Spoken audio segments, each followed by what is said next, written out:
Bro Gilang, Ya, saya mau nanya dong ke Bang Arsya nih. yes. Ya, Halo, Bro Arsya Nugra nih.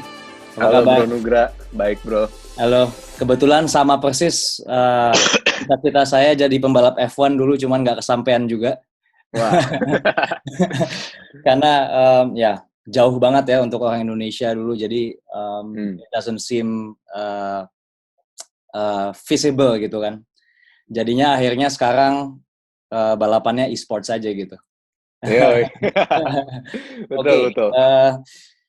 jadi gini, bagus banget tadi pemaparannya dan mudah dimengerti gitu ya, dan somewhat very inspiring juga at the same time gitu. Tapi di sini kan banyak nih adik-adik kita ya, Bang Arsya, yang umurnya jauh, masih meniti gitu ya, masih meniti kehidupan dan masih penuh dengan keraguan next step-nya itu apa, apakah kanan atau kiri gitu ya, apakah kerja ataukah pengusaha dan sebagainya lah, banyak pertanyaan di hidupnya. Nah, honestly, menurut Mas Arsya gitu ya, kalau topiknya adalah karyawan atau pengusaha, yang mana yang lebih baik duluan untuk dijalanin dalam hidup gitu? Karena saya banyak sekali melihat pengusaha-pengusaha muda itu, betul kata Gilang, banyak sotoynya gitu ya. Termasuk Yang juga mungkin saudara-saudara saya gitu ya, banyak juga yang saya lihat kayaknya belum matang gitu untuk bisa jadi pengusaha gitu ya. Jadi alangkah baiknya mungkin belajar dulu sama orang yang dalam gitu ya, sampai menemukan passion-nya, karena koreksi-koreksi tentang passion kita arahnya mau kemana itu kan kadang-kadang terjadi karena kita kerja ya, Ya, kita makin tahu gitu. Jadi dalam lubuk hati yang paling dalam, kalau bisa menyarankan adik-adik kita gitu, yang mana yang lebih baik dijalankan duluan, Bang Arsya? Itu pertanyaan saya, terima kasih. yang mana ya? Ini nggak ada jawaban benar, jawaban salah, tapi Ya, ini jawaban menurut aku ya. ya. Kalau jawaban menurut aku adalah yang paling benar, kamu selalu sambil belajar dulu sama orang lain. Nah, tapi sambil belajar dulu bukan berarti harus kerja sama orang lain loh ya. Bentar. Halo, halo. kedengeran kok. Kedengeran? Dengeran ya? Oke, Ya, tadi mati, sorry. Bukan berarti kamu harus kerja sama orang lain. It can also be kamu cari mentor yang udah berpengalaman di wirausaha, being an entrepreneur. Bisa jadi juga kamu bikin usahanya sama temen dulu atau sama senior yang udah berpengalaman. Jadi in a way itu tuh kamu sambil belajar juga gitu. Sambil belajar, sambil menggali ilmu dari orang lain yang lebih senior, sambil pastinya mengalami kesalahan-kesalahan untuk kamu belajar sendiri juga. Tapi yang paling aku nggak saranin, ini gampangnya ini sih. Yang paling aku nggak saranin adalah doman. Itu don't do that gitu. If you want to start a business, if you want to become an entrepreneur, kalau misalkan nggak mau kerja dulu sama orang lain, fine. Tapi kalau misalkan kamu sampai bilang, tapi aku juga nggak mau dengerin orang lain, nggak mau nyari input dari senior dari mentor. I'm gonna say that, wow, that's kayak sotoy level dewa, and good luck with that. oke. Jadi intinya mendengarkan ya. Intinya mendengarkan, bukan berarti harus kerja sama orang lain, tapi intinya harus terbuka dengan masukan dari orang-orang yang lebih berpengalaman dan lebih senior lah. Find a mentor. Kalau kalian baca bukunya, entahlah itulah pengalaman hidupnya Jeff Bezos, atau itu Steve Jobs, atau itu misalkan Satya Nadella, you name it, itu mereka selalu bilang itu mereka ada mentor pastinya. Ya. Entah itu Satya Nadella, mentornya Bill Gates, atau Steve Ballmer, you name it, mereka pasti selalu bilang di buku-buku mereka itu mentor saya ngajarin saya ini gitu. Ya, I see. Thank you. Mungkin satu lagi nih ya untuk sedikit kicker gitu. Jadi ada banyak sering terjadi miskonsepsi bahwa anggapan jadi pengusaha itu lebih enak atau lebih mudah kali ya, lebih mudah dan lebih enak gitu ya dibandingkan jadi karyawan. Gimana pandangan Bro Arsya nih tentang ini? Lebih enak atau lebih mudah itu relatif. Mudah dalam artian konteksnya karena bisa ngatur waktu sendiri gitu ya. That's true. Lebih nggak punya orang yang kasih tahu kita untuk melakukan sesuatu gitu. Konteksnya ke situ mungkin. Yeah. I mean in that sense, in terms of flexibility of schedule, pastinya lebih mudah. Karena kita kan jadinya ngatur waktu kita lah. Kita mau ada meeting apa, kita bisa schedule around our timetables gitu. Tapi kalau misalkan secara keseluruhannya lebih mudah, wah, bisa dibilang enggak sih. Jadi pengusaha itu jauh lebih susah dan jauh lebih deg-degan. Karena bayangin aja, kita bertanggung jawab terhadap puluhan orang yang menanggungkan dirinya dia dan keluarganya keberlangsungan bisnis kita. Apalagi kayak masa pandemi gini kan. Tim aku tuh banyak banget yang satu persatu nanya ke ini, nanya ke itu mengenai aduh ini gimana ya kondisinya nanti, kita masih tetap bisa THR nggak, kita bakal kena layoff nggak, kayak perusahaan-perusahaan startup besar aja itu banyak yang melakukan layoff kan ya, as you know. Jadi itu mungkin kalau misalnya kita orangnya cuek aja mungkin nggak peduli ya, tapi kalau misalnya ya pastinya kita ini our employees udah kayak keluarga, kita dengar ada yang menanyakan kayak gitu tuh, itu tuh rasanya waduh, kita makin ingin berjuang lagi untuk memastikan mereka semua itu bisa tetap dapat gaji, bisa tetap dapat THR segala macamnya. So definitely dibilang lebih mudah enggak sih, beban emosinya justru jauh lebih tinggi, dan beban untuk kita melakukan hal-hal yang benar itu juga lebih tinggi. The pressure is much higher karena if we as the leader, as the entrepreneur bikin 1-2 major decisions yang salah aja, itu puluhan orang bisa kena imbasnya gitu. Jadi the pressure is definitely much higher gitu. Tapi again, kecuali ya ada aja pengusaha yang kayak nggak peduli, revenue turun dikit, oke, keluar gitu, di PHK-in. But again, for anyone yang moral conscious-nya itu ada, dan aku harap semuanya di sini, kawan-kawan LP3I, partisipan semuanya moral conscious-nya cukup tinggi ya. Kita kan nggak mau jadi orang kayak gitu ya. Ada masalah dikit, keluarin gitu. Maksudnya keluarin pegawainya. So, untuk menjawab pertanyaan Bro Nugra, definitely it's not easier, dan it's not tidak lebih mudah, dan ya tidak lebih mudah itu sama sekali nggak betul sih bro menurut gue.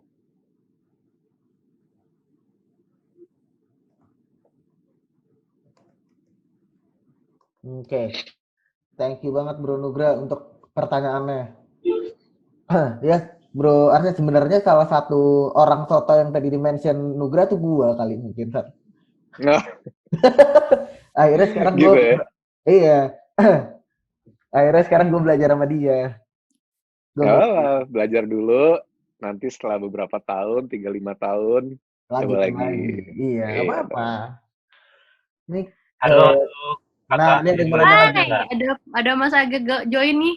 Halo Mas Aga. Halo bro. Halo Bro Arsya. Halo Bro Aga. Gilang. Halo Bro. Hai. Sebenarnya udah dari tadi joinnya, cuman karena lagi nyetir juga nih, jadi izin tidak menampilkan kamera ya. Tapi menarik, dari tadi seneng banget dengerin bahasannya Bro Arsya, bener-bener mudah dipahamin dan on point. Ada satu pertanyaan nih Bro yang pengen kita tanyain. Jadi di awal tadi di-mention sama Bro Arsya bahwa gak semuanya orang tuh harus jadi pengusaha loh. Jangan salah juga bahwa jadi karyawan itu mungkin adalah hal yang terbaik juga buat kita gitu ya. Yep. Nah, cuman ada wisdom juga bahwa mungkin eventually dalam perjalanan karir seseorang, orang menemukan titik jenuh, menemukan kebosanan, ya pengen explore something yang baru mungkin gitu ya. Nah, ada nggak mungkin dari pandangannya Bro Arsya nih cara-cara supaya kita bisa mitigasi itu. Padahal memang sebetulnya sejatinya kita ini udah cocok buat jadi seorang karyawan gitu ya. Itu satu. Iya. Yang kedua, ada wisdom juga masalah untuk selalu bisa menemukan inovasi dalam pekerjaan kita gitu. Jadi sebenarnya being entrepreneur itu nggak mesti jadi pengusaha build something from the scratch, tapi intrapreneur juga bisa gitu ya. Jadi Benar banget. pegawai yang bisa memberikan inovasi gitu. Nah, bisa nggak kasih saran dan tips gitu ya, gimana supaya kita bisa menemukan inovasi-inovasi dalam pekerjaan kita, sehingga kita mungkin eventually bisa nggak bosen, bisa nggak jenuh gitu sama apa yang kita lakukan gitu. Itu dari gue, Bro Arsya. Thank you, Bro Pak Aga. Gilang, Bu Kenti. Yes. Thank you, bro. Oke, so mungkin pertanyaannya aku bagi dua ya. Tadi pertanyaan yang pertama adalah kalau sebagai karyawan itu gimana caranya ngilangin titik jenuh gitu pada saat mencapai titik tersebut. Pertanyaan keduanya adalah gimana caranya untuk menjadikan diri sendiri sebagai intrapreneur, nggak harus entrepreneur gitu. Jadi di perusahaan yang kita kerja kita bisa berkontribusi untuk memberikan ide-ide inovatif. Halo, bisa dengar nggak? Dengar. Oke. Sorry, mati lagi. So, mungkin yang pertama dulu, gimana menghilangkan titik jenuh. Mungkin untuk pertanyaan ini aku kembali ke kata jenuh itu sendiri ya. Kita tuh jenuh kenapa sih? Nah, biasanya orang-orang dan karyawan-karyawan yang jenuh itu pertama karena mereka nggak ngerasa di-challenge lagi.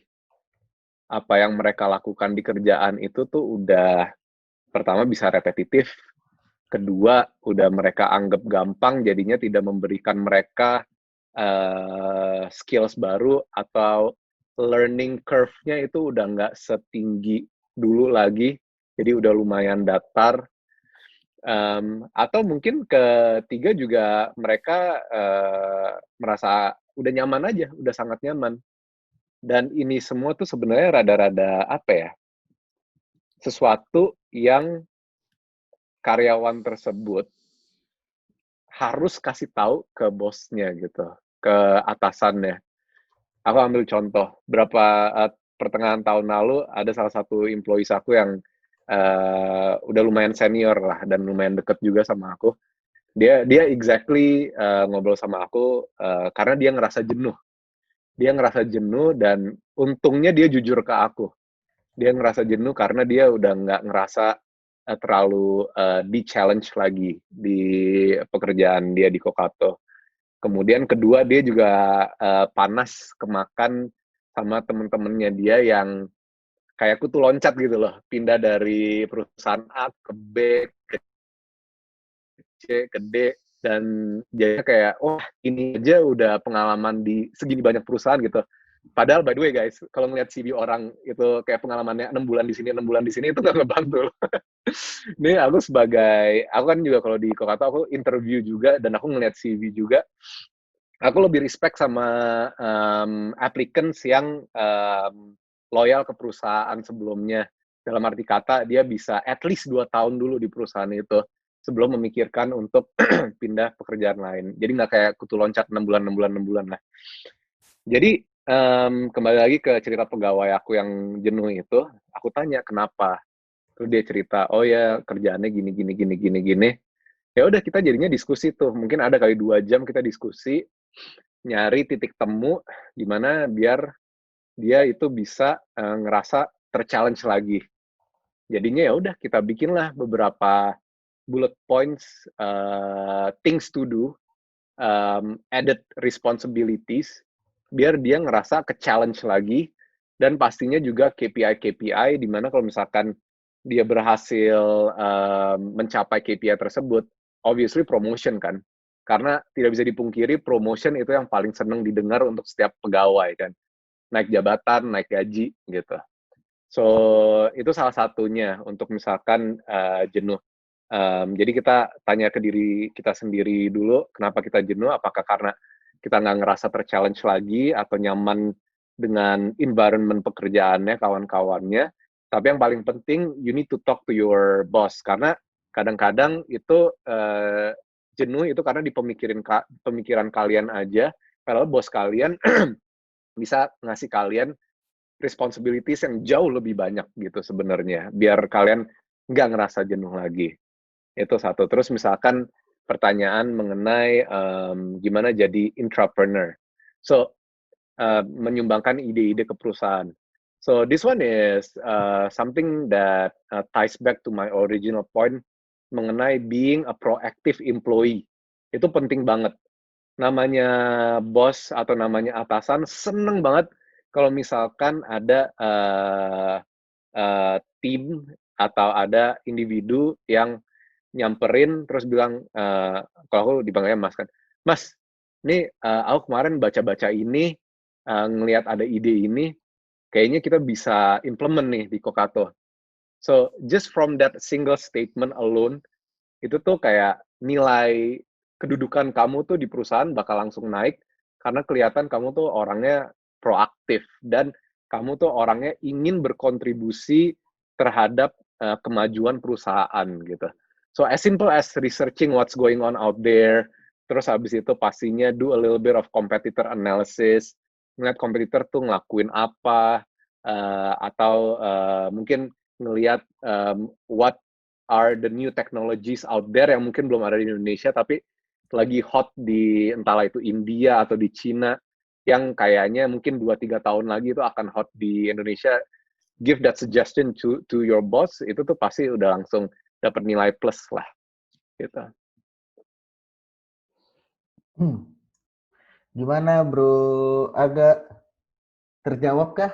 Atau lagi belok kanan belok kiri jadi masih di mute?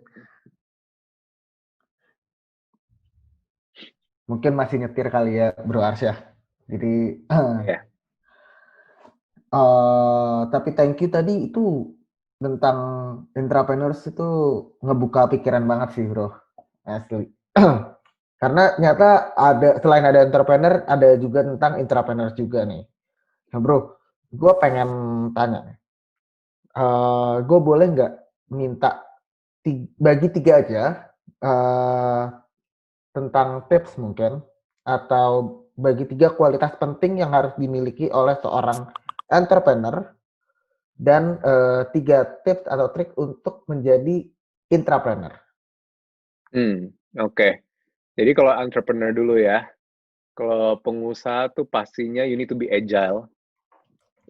Agile yang tadi aku bilang, kamu itu harus bisa sedikit menjadi generalis, apalagi pada awal-awalnya, karena pastinya pas timnya masih kecil, kita harus handle so many things at once, nggak bisa terpaku untuk hanya ingin mengerjakan satu hal aja. Terus habis itu kedua juga you need to be able to have a certain networking skills, karena pastinya kayak tadi aku bilang juga, networking skills itu akan sangat ngebantu ke depannya, entahlah itu untuk ngasih bisnis ke kamu, atau ngenalin kamu ke orang, atau bahkan mungkin dia jadinya kerja sama kamu gitu, ngebantu kamu di perusahaan jadi partner. So make as many friends as you can. Terus ketiga, jangan pernah takut sama yang namanya kegagalan. Entahlah itu kecil, medium, atau gede. Itu sebagai entrepreneur, kita pasti akan melewati atau akan ketemu dengan momen itu. Lebih dari 10 kali, 100 kali mungkin. Entah kegagalan kecil, besar, atau gede. So, itu kalau untuk entrepreneur. Jadi, 3 itu. Terus tadi intrapreneur ya.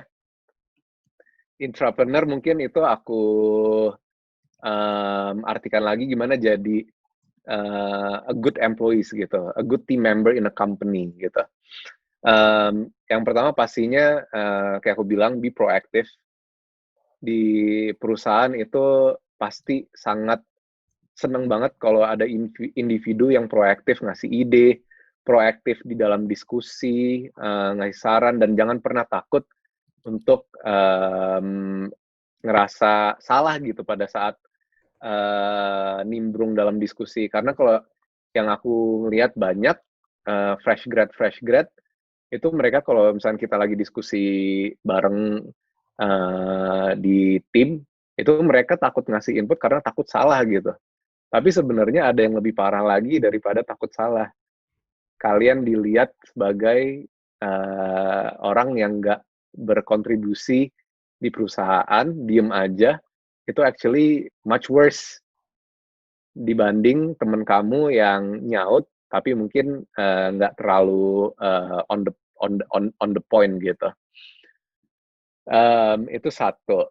Terus kedua adalah yang tadi aku bilang juga honesty sangat penting. Misalkan kamu melakukan kesalahan, itu kamu just came forward with it, akuin kesalahan kamu. Karena at the end of the day akan lebih parah lagi kalau misalkan tiba-tiba you got caught lying behind the company gitu, ketahuannya dari orang lain. Terus habis itu ketiga, untuk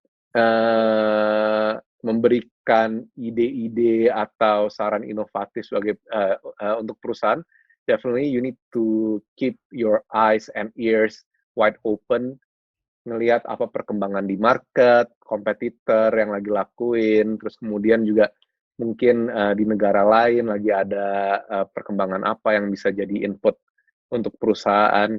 So, mungkin 3 itu kali ya. Oke. Thank you banget, Bro. Bagi 3 ajiannya. Nah, kemudian boleh lanjut Mbak Fenty? Oke, keren banget nih ya. Seluruh penjelasannya tuh relate gitu. Jadi setuju sih tadi juga ada yang ngomong.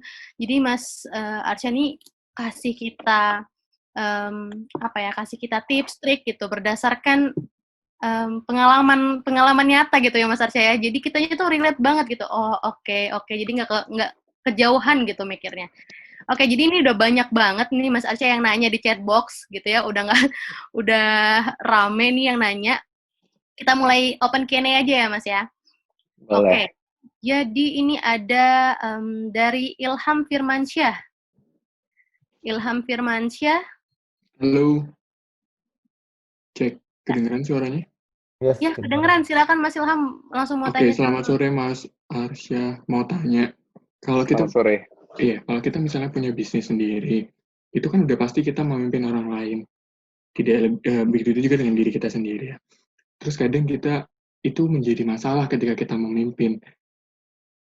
Ya, jadi bagaimana dari Mas Arsya memimpin tim, lalu tipe kepemimpinan seperti apa? Lebih ke leadership atau nge-boss? Terus yang ketiga, pertanyaannya tantangan apa saja saat memimpin? Jadi leadership ini menurut saya penting. Kalau menurut Mas Arsya seperti apa? Oke, terima kasih. Oh, thank you. Terima kasih. Jadi ada sebuah konsep leadership yang menunjukkan tipe-tipe leader ya. Jadi ada tipe leader yang leading from behind, ada yang leading from up front. Jadi kalau kalian kebayang leader yang leading from behind itu lebih kayak duduk aja, terus habis itu timnya di depan, dia cuma ngasih tahu aja gitu. Kalian gini, kalian gitu.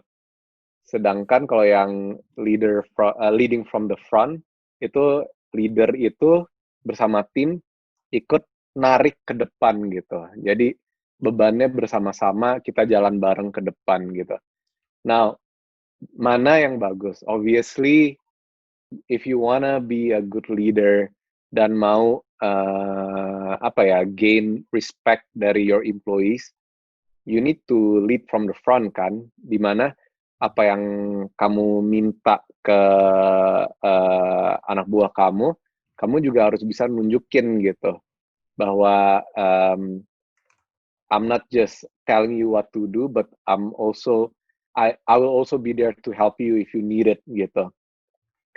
Jadi kita nggak cuman nyuruh-nyuruh aja, tapi kita juga di sana bareng sama tim kita gitu. Kita kerjasama, kita susah bareng, kita seneng bareng gitu. So I think kalau tadi pertanyaannya tipe leadership apa, that's personally that's my style. Cuman aku tahu orang-orang leadership stylenya mungkin bisa berbeda-beda lah ya. Oke. Oke. Terjawab tuh, Bro. Ilham. Gimana Mas Ilham?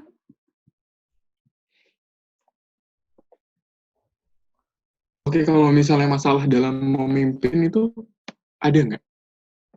Masalah kepemimpinan. Halo? Halo. Iya, betul. Masalah kepemimpinan. Oke. Definitely kalau misalnya pemimpinnya itu mencontohkan hal-hal yang buruk, itu akan bermasalah banget ya. Misalkan kita nyuruh anak buah kita untuk melakukan A, tapi kita sendiri tidak menjadikan itu sebagai contoh, kita melakukan hal Z, itu di situ akan pastinya mulai terjadi deteriorasi terhadap respect dari employee ke pemimpin. Gampangnya ya contohnya misalkan kita minta anak buah kita untuk kalau kerja itu teliti, attention to detailnya tinggi. Terus habis itu kita sendiri kalau bikin dokumen sebagai pemimpin ngasal-ngasalan gitu. Pastinya itu akan menunjukkan bahwa kita tuh leading from behind. Kita cuma nyuruh doang gitu. Jadi itu yang aku maksud. Permasalahan pemimpinan adalah banyak kejadian di mana pemimpin itu cuma nyuruh ABC, tapi dia sendiri sebenarnya tidak menerapkan ABC tersebut gitu. So that can be a big problem ya. Oke, terima kasih Mas. Itu sangat menjawab sekali. Iya, jadi mungkin untuk ngerangkum adalah sebenarnya gini sih, intinya adalah if you want to have a cohesive team dan mereka untuk respect kamu jadi pemimpin yang walk the talk gitu. Jadi jangan cuman ngomong doang atau nyuruh doang, tapi kamu harus bisa menunjukkan hal-hal itu dan mencontohkan hal-hal itu ke anak buah kamu biar kamu bisa secara naturally jadi panutannya mereka gitu.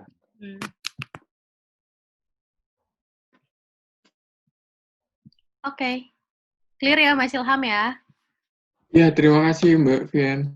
Iya, terima kasih Mas Ilham. Oke, kita ke penanya berikutnya nih. Dari Mbak Etika Sukma Adianti. Halo Mbak Etika.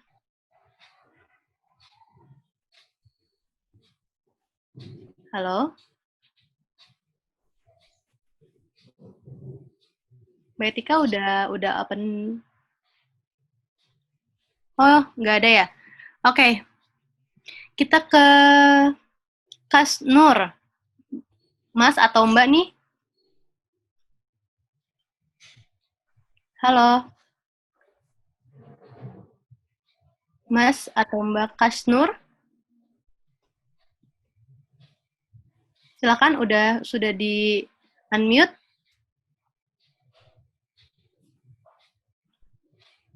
Kita langsung ini aja kali ya, sebutin aja pertanyaannya kali ya. Boleh. Oke. Jadi mau nanya Kak, kalau punya bisnis harus terus berinovasi biar terus berkembang, biasanya idenya muncul dari mana dan bagaimana atau menggunakan prinsip copy terus modifikasi? Oke, tadi pertanyaannya gimana? Kalau misalnya punya bisnis, gimana caranya terus berkembang? Inovasi, iya. Jadi itu dari mana gitu dan bagaimana? Atau cuma prinsipnya ya udah copy dari punya orang gitu ya, terus modifikasi sendiri aja. Oke, kadang-kadang ide tuh bisa muncul dari hal-hal yang paling kita tidak sangka sih. Jadi dari obrolan dengan teman atau ngobrol sama klien, ternyata klien ada keperluan seperti ini, terus jadi muncullah ide gitu. So ide bisnis untuk bisnis berinovasi itu banyak banget akarnya, bisa dari mana aja. Tapi yang paling penting untuk kita selalu memiliki ide-ide tersebut adalah kayak tadi aku bilang, kita harus selalu terbuka.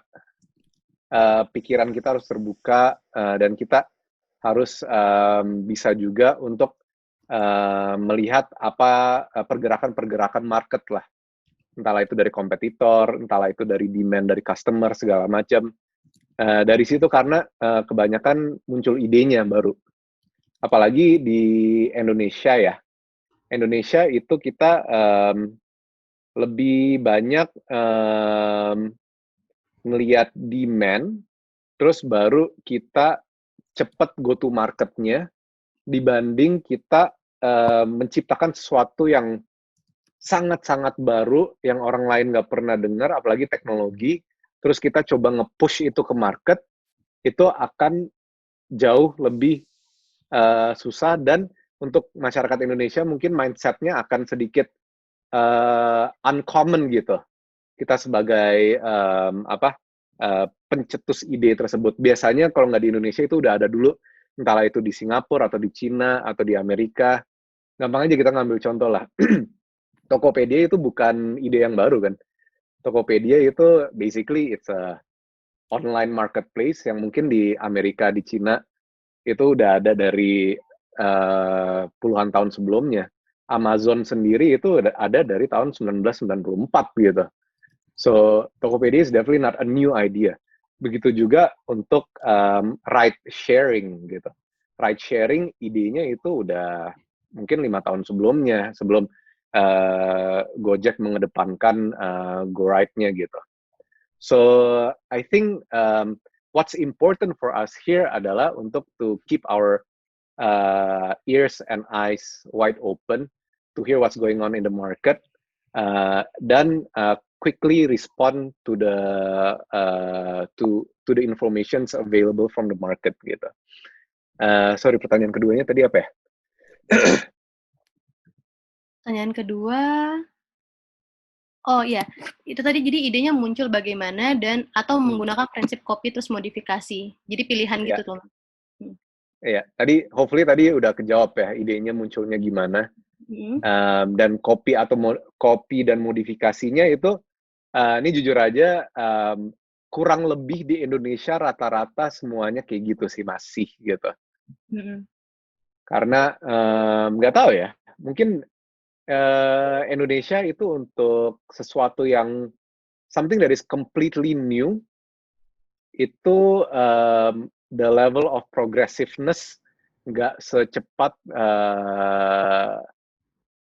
yang udah ada di negara lain gitu, let it be di Amerika atau di Cina, but hopefully we'll get there sih.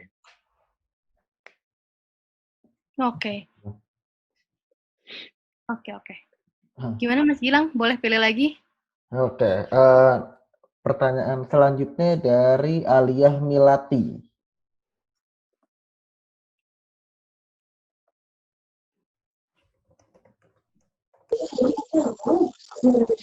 Halo Mbak Alia. Halo. Halo Mbak Alia. Halo? Iya. Ya. Mbak Alia kalau mau tanya langsung sama Mas Arsya. Mas mau tanya, kan di bisnis tuh harus ada jiwa leadership ya. Nah, cara biar ngebangun jiwa leadership itu kayak gimana? Terus gimana biar konsisten sama jiwa leadership itu sendiri? Sekian. Gimana caranya bangun jiwa leadership?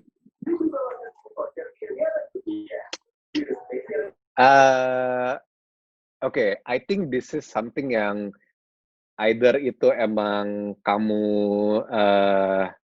miliki atau ada bibitnya, atau ini sesuatu yang over time akan kebangun.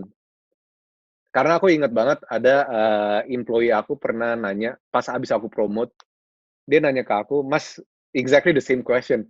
Mas, gimana caranya biar aku bisa jadi leader yang baik? Karena aku sampai sekarang masih nggak ngerasa ada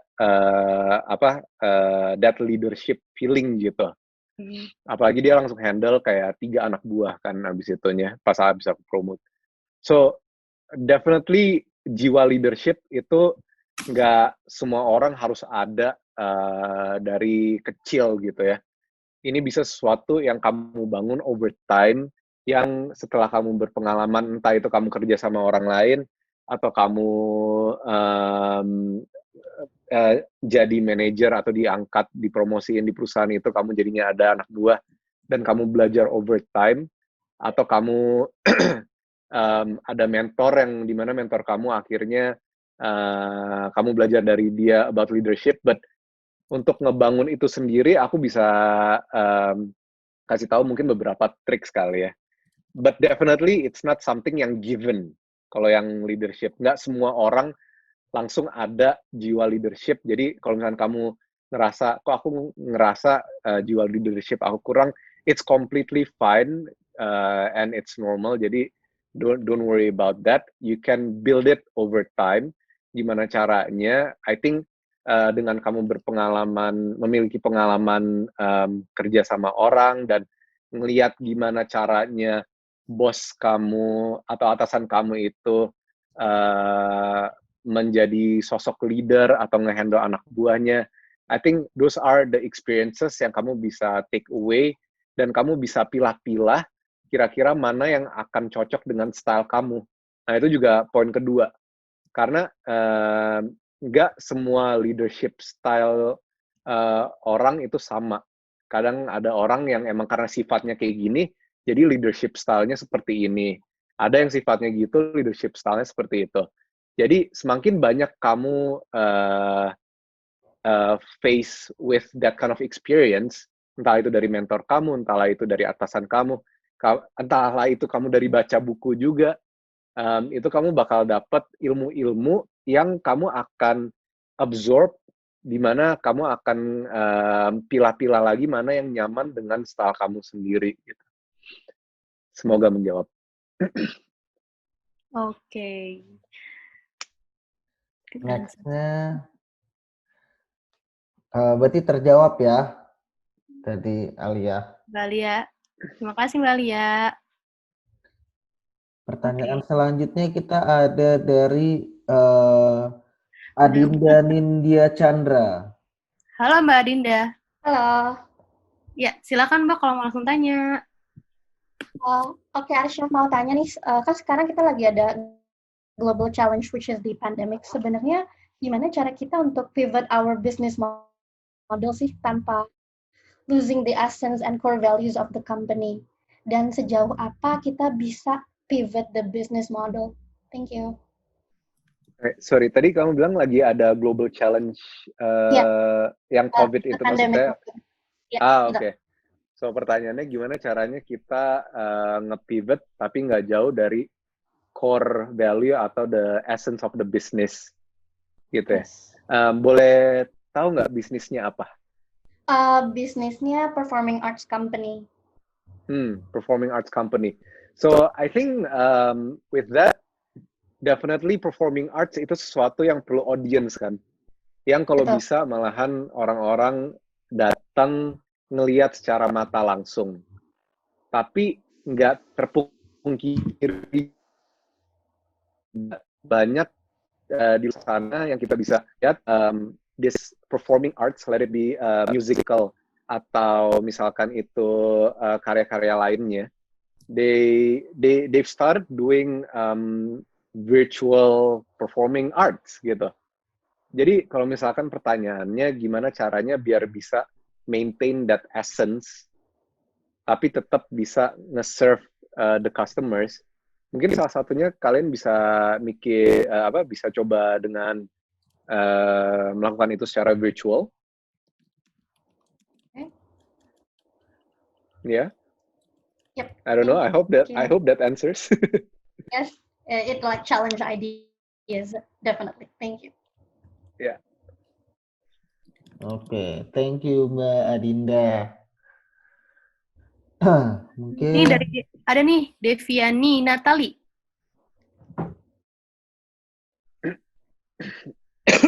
Deviani. Iya, Kak. Boleh langsung tanya sama Mas Arsya. Ini Kak, aku mau nanya, kalau misalnya gimana caranya kita mempertahankan bisnis yang sudah kita mulai dari nol, dan gimana caranya kita bisa bersaing dengan bisnis lain, sedangkan kita kan tahu Indonesia ini banyak banget nih orang-orang yang membuka bisnis sendiri yang lebih berinovasi baru gitu, nah Kak maksudnya. Itu gimana maksud cara kita ngatasinnya, Kak? Oke, thank you pertanyaan. Boleh tanya juga bisnisnya apa? Wirausaha kecil-kecilan aja sih, Kak, tapi sekarang kan dengan kondisi yang lagi kayak gini mulai menurun gara-gara banyak bisnis lain yang kayak ya kita biasanya buka online shop yang untuk open buka makanan, misalnya buat orang buka kayak gitu. Ya, so definitely kelihatan kamu main di industri yang lumayan saturated, atau bisa dibilang juga udah red ocean lah ya, banyak pemainnya. Jadi kalau misalkan di red ocean itu pastinya banyak kompetitor, dan ujung-ujungnya itu kalau kalian nggak memberikan value proposition yang baru, kalian akan perang harga. Dan paling nggak enak itu kalau bisnis udah ujung-ujungnya perang harga, karena jadinya bisnis kalian tuh bisnis commodity. Atau istilahnya it's commoditizing gitu. So, gimana caranya? So, I'm a firm believer in never competing in price. Tapi gimana caranya jadinya? So, we need to offer a different value proposition to our customers. Entahlah itu kalian produk dari sisi produk, atau dari sisi customer service-nya, atau dari sisi innovation-nya. So, I think 3 hal itu yang bisa kalian coba explore. Karena kalau kalian, tadi aku dengar sedikit dari kamu itu mainnya udah di bisnis yang sangat saturated, udah sangat red ocean, itu ujung-ujungnya kamu akan perang harga. Dan yang bisa menang dalam perang harga itu adalah bisnis yang punya economies of scale paling tinggi. Kecuali kamu punya economies of scale yang sangat tinggi, itu eventually it will die down gitu. Jadi kamu harus coba cari inovasi lain, menawarkan value proposition lain ke customers kamu selain dari harga, itu sih. Oke, Kak. Terjawab ya. Ya, Kak. Oke, thank you. Oke, Mbak Vienti. Sekarang kita ke kesimpulan, Mbak Vienti. Silakan. Oke. Sebenarnya kalau dari banyak banget sih Mas Gilang ya, Mas Gilang ini masuk insight-nya banyak banget gitu. Jadi tapi dua hal yang nyangkut gitu di otak saya dan mungkin di benak teman-teman semuanya.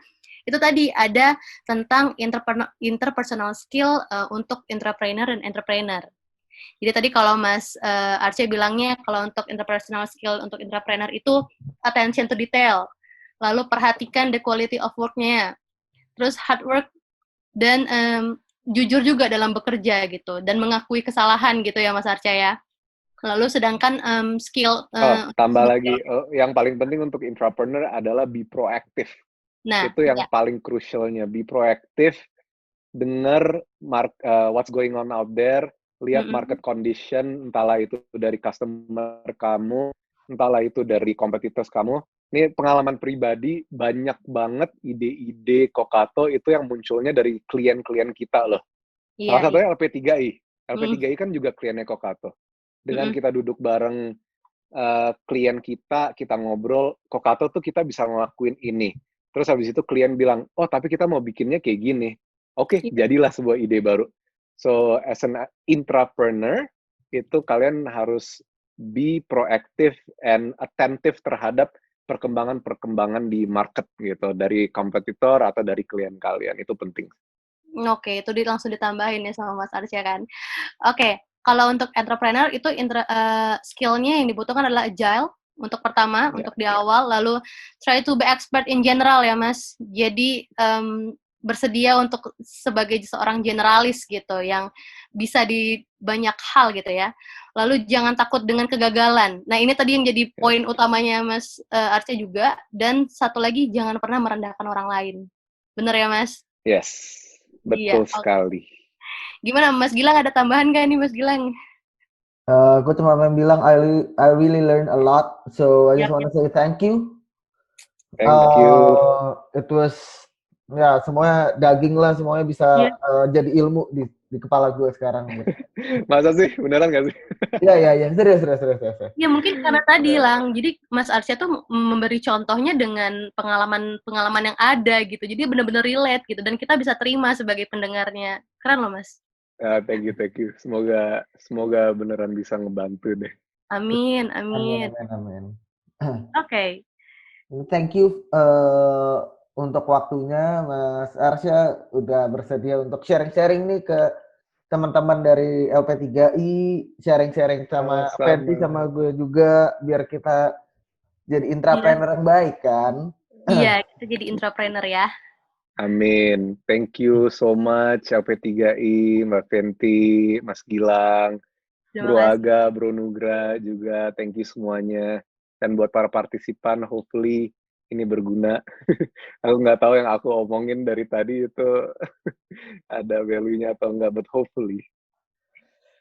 Banyak banget sih pasti.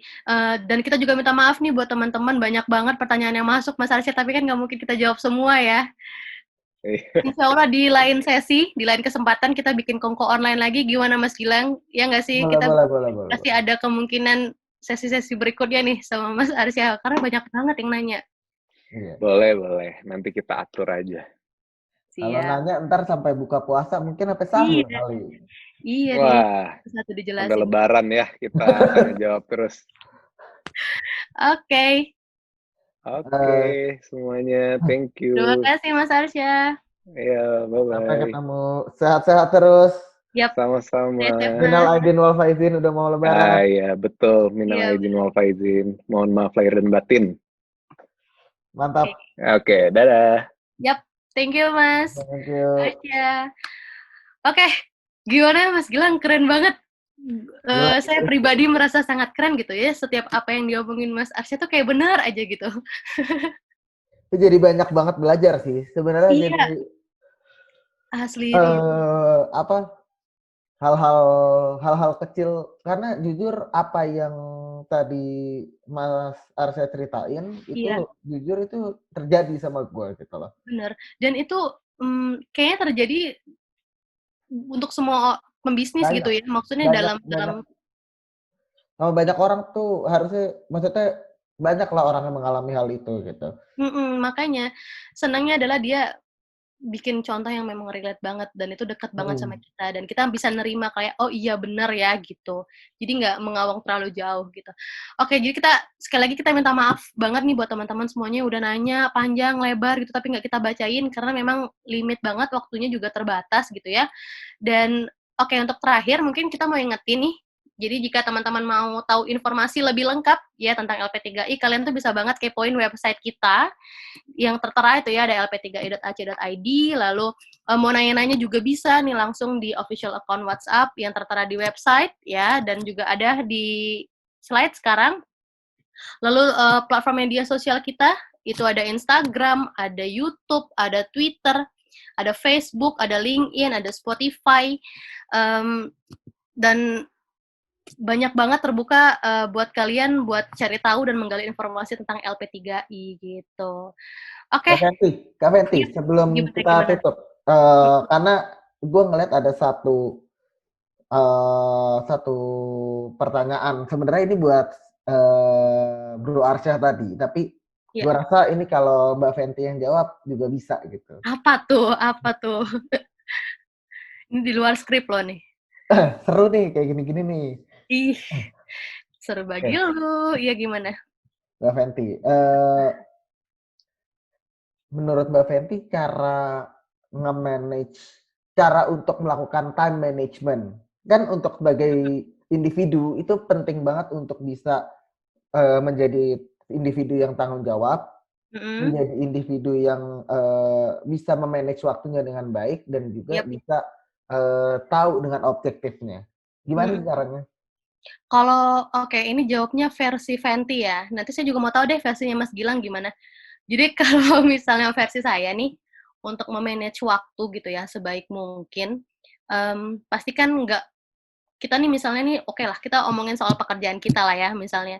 Kita dirundung banyak list gitu misalnya, list tugas gitu, harus ini, kerjain ini, A, B, C, D, E, F, G, oke. Dan yang bisa kita buat itu adalah kita bikin priority list tuh. Jadi kita tuh bisa, kita tentuin dulu nih kelompok ini. Jadi, tes A, B, C ini priority yang terdekat yang harus dikerjakan gitu. Lalu nanti yang C, D, yang D, E, F ini bisa nanti atau mungkin 1 minggu ke depan gitu. Jadi itu pintar-pintarnya kita ngatur tentang prioritas hal-hal yang ingin kita lakukan gitu. Tapi harus berpegang teguh dengan kita harus sadar dan tanggung jawab juga gitu, full tanggung jawab dengan hal itu. Lalu kalau saya sih biasanya untuk manage waktu selain bikin priority list tuh, saya orangnya kan tipe nyatet ya Mas Gilang ya. Jadi saya tuh masih suka nulis gitu.